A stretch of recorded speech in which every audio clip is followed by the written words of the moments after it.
മുഖ്യമന്ത്രി സാറേ നമ്മൾ പോവാ, ഇനി ഇവിടെ നമ്മൾ കാണത്തില്ല, പോവാ. എന്തായാലും നല്ല അർഹതയുള്ള മുഖ്യമന്ത്രിയല്ലേ, ഭരിക്കട്ടെ.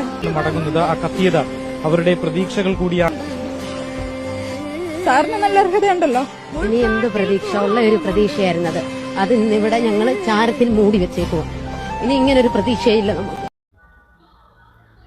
റാങ്ക് ലിസ്റ്റ് കാലാവധി അവസാനിച്ചതോടുകൂടി വനിതാ സിവിൽ ഓഫീസർ തസ്തികയിൽപ്പെട്ട അവരുടെ ജീവിതമാർഗം അല്ലെങ്കിൽ അവരുടെ ഒരു പ്രതീക്ഷ വഴിമുട്ടിയിരിക്കുകയാണ്. അവർ അവരുടെ റാങ്ക് ലിസ്റ്റും ഹോൾ ടിക്കറ്റും ഉൾപ്പെടെ എല്ലാം കത്തിച്ച് ചാരമാക്കി പ്രതിഷേധിക്കുകയാണ്.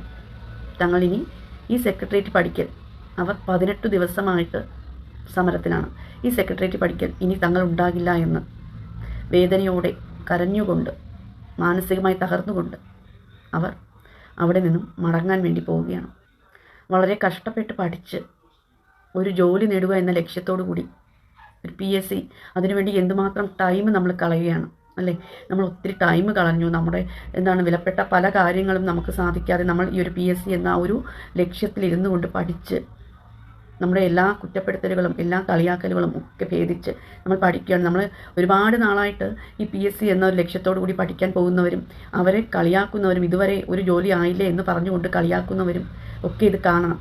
കാരണം നമ്മൾ അത്രയും പഠിച്ച് ആ ഒരു 18 ദിവസമാണ് അവർക്ക് റാങ്ക് ലിസ്റ്റ് തങ്ങൾക്ക് കയറാൻ പറ്റും, ജോലിക്ക് കയറാൻ പറ്റും, തങ്ങൾക്ക് ജോലിയിലേക്ക് പ്രവേശിക്കാൻ പറ്റും എന്ന ഒരു ഉറച്ച വിശ്വാസത്തോടു കൂടിയായിരിക്കണം ഇന്നും സഹിച്ചുകൊണ്ട് അവർ ആ സെക്രട്ടേറിയറ്റ് പഠിക്കൽ ഇരുന്നത്.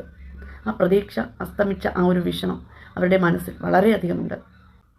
അപ്പോൾ പിൻവാതിൽ നിയമനം എന്നൊരു സംഗതി ഉണ്ടല്ലോ, അതൊക്കെ നടത്തുമ്പോൾ ആലോചിക്കണം. ഇതുപോലെ ധാരാളം പേരുടെ ഉദ്യോഗാർത്ഥികളുടെ കണ്ണുനീരാണ് ആ പിൻവാതിൽ നിയമനത്തിൽ കൂടെ കയറുന്ന ആ ഒരാളിലേക്ക് വീഴുന്നത്.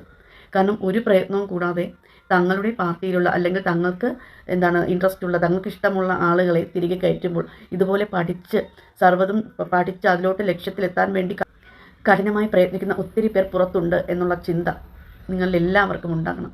ഇത് കാണുമ്പോൾ ആരുടെ ഭാഗത്താണ് തെറ്റ് എന്ന് ചിന്തിച്ചു പോവുകയാണ്. അതുകൊണ്ട് ഞാൻ പറയുന്നത്, ഇനി ഏത് പാർട്ടിക്കാരുമാവട്ടെ നമ്മൾ ഓരോരുത്തരും ചിന്തിച്ചുകൊണ്ട് വോട്ട് ചെയ്യുക അല്ലേ. ഇതൊക്കെ കാണുമ്പോൾ എന്തിനാണ് PSCക്ക് വേണ്ടി നമ്മുടെ ഉള്ള സമയം കളഞ്ഞ് നമ്മൾ പഠിക്കുന്നത് അല്ലേ എന്ന് ചിന്തിച്ചു പോവുകയാണ്. നമ്മൾ എത്രയും പെട്ടെന്ന് നമ്മുടെ സ്വപ്രയത്നത്തിൽ അല്ലെങ്കിൽ ഏറ്റവും ബെറ്റർ ജോലി നമ്മൾ തേടുകയാണ് വേണ്ടത്. വെറുതെ ഇതിനു വേണ്ടി PSCക്ക് വേണ്ടി സമയം കളയാതെ നമ്മുടെ ലൈഫിനെ സ്പോയിൽ ചെയ്യാതെ നമ്മൾ എന്ത് ചെയ്യണം, നമ്മൾ ബെറ്റർ ജോലി, വേറെ എന്തെല്ലാം ജോലിയുണ്ട്, ഇതിനു വേണ്ടി ഇങ്ങനെ പുറകെ നടന്നു. കാരണം കാര്യമില്ല. പിൻവാതിൽ നിയമനത്തിലൂടെ അവർക്ക് ഇഷ്ടമുള്ള ആളുകളെ അവർ തിരികെ കയറ്റിക്കൊണ്ടിരിക്കുന്നത്.